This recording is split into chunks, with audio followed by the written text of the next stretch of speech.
Hello, my my name is Craig J. Davis and welcome to my channel. A change of scenery. Today I'm over the park taking the dogs for a walk. I got my staff with me as well. See, for extra support and in case I have to hold off the pixies that try to attack me when they bush me from every corner in the bushes. Sorry, I just got a bit carried away there with my imagination. Right, anyway, so yes, I'm Craig J. Craig J. Davis, Croeso channel. I'm over in Llewelyn Park, and I'm here today to talk about the interesting things in charity shops. Right, I've been working in a charity shop for the last 5 years, and I fully enjoy it. I enjoy serving customers, I enjoy sorting out stock in the back room, which, if you ask me, is where I belong. But they trust me to serve customers, so, and they trust me on the till, so yeah, there we are. Okay, right, so there's so many interesting things that you can find in charity shops. To my American subscribers, that is thrift shop. Although why you call them thrift shops, I don't know. I can just call them charity shops like everyone else. But anyway, so yeah, and you can come across so many interesting things. And since I've been working in the charity shop, I've saved many Bibles. I have saved all sorts of books. I even saved a Quran because that was going to be thrown out. And if I want to buy a CD or a DVD, it's cheap. It's only £1 a CD or £1 for a DVD. So it's it's cheap as chips, right? And the bric-a-brac is also interesting. You can find so many interesting things in bric-a-brac. But the one thing that I have found out to be the most interesting of all the inanimate objects is people, the customers.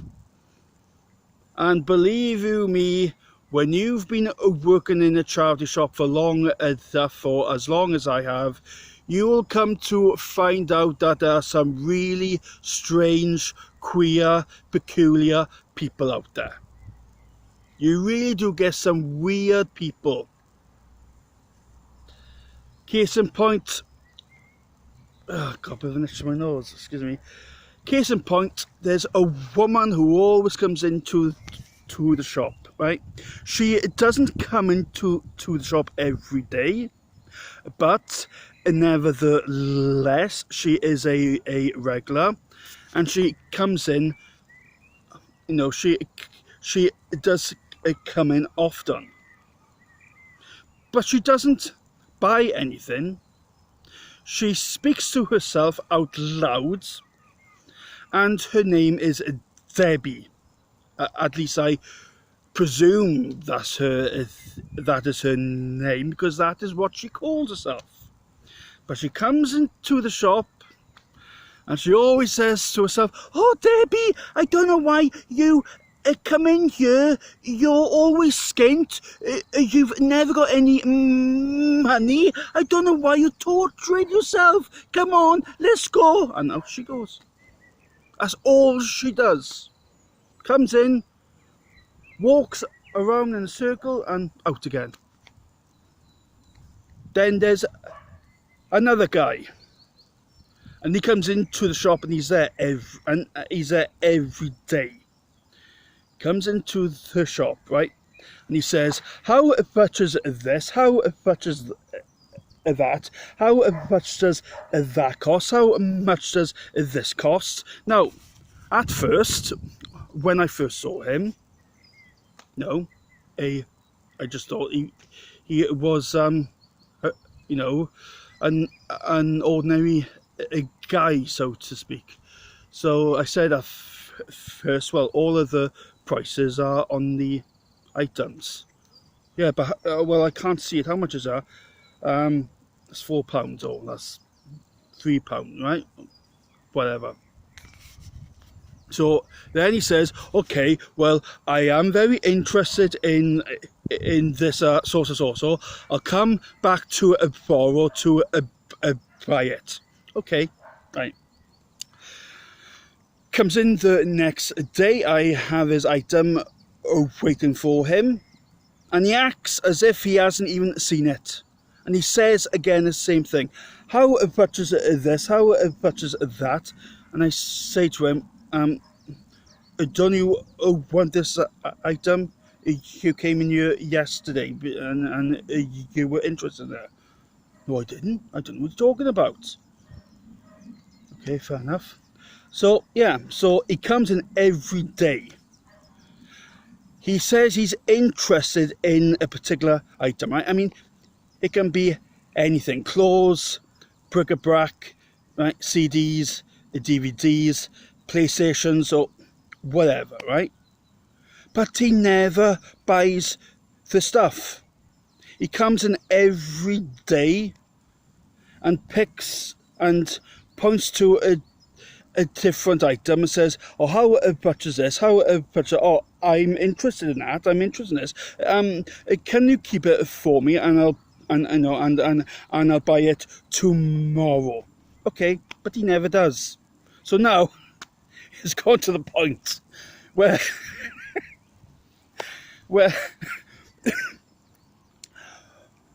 whenever he comes into the shop and he says, how much is this? How much is that? I say, oh, well, that is a £500. That's 700. That is £700. That's £200. That's £1,000. That's £1,000,000,000. Might as well, because he doesn't buy anything anyway. Mental, absolutely. Get it, in a bite.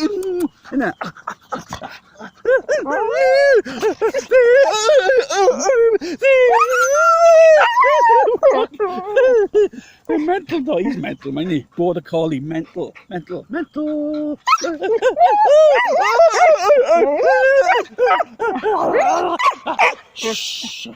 Right, so yeah, and anyway.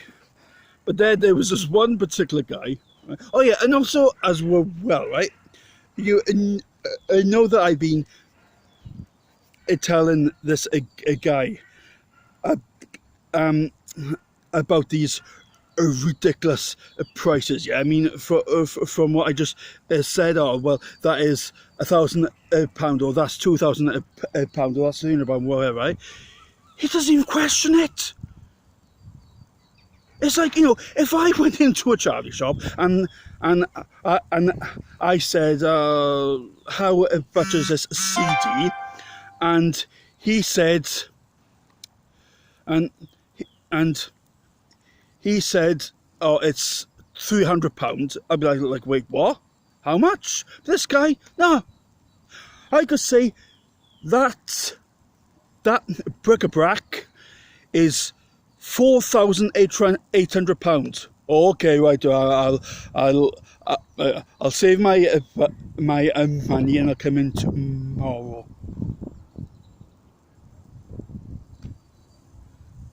But there was this one particular guy,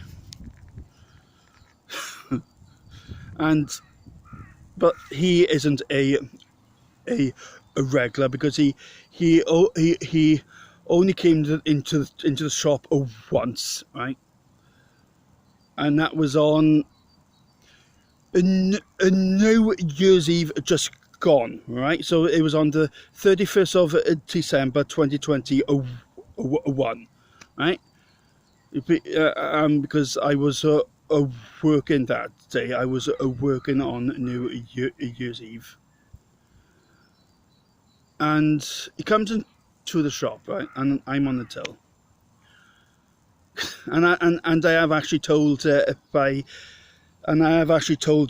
one of my friends this story, right, but now I'm telling it to the whole world. He comes up to me. He says, "Excuse me, young man. Yeah. Do you have any volunteers working here from the Swansea Refuge?" And I'm like, I don't know what you're talking about, sir. Do you have any volunteers here? And yeah, and he was speaking like a Shakespeare actor, right? Like you know, cry havoc and let's slip the dogs of war, right? So he asks me the same question again. Do you, in a Shakespeare voice?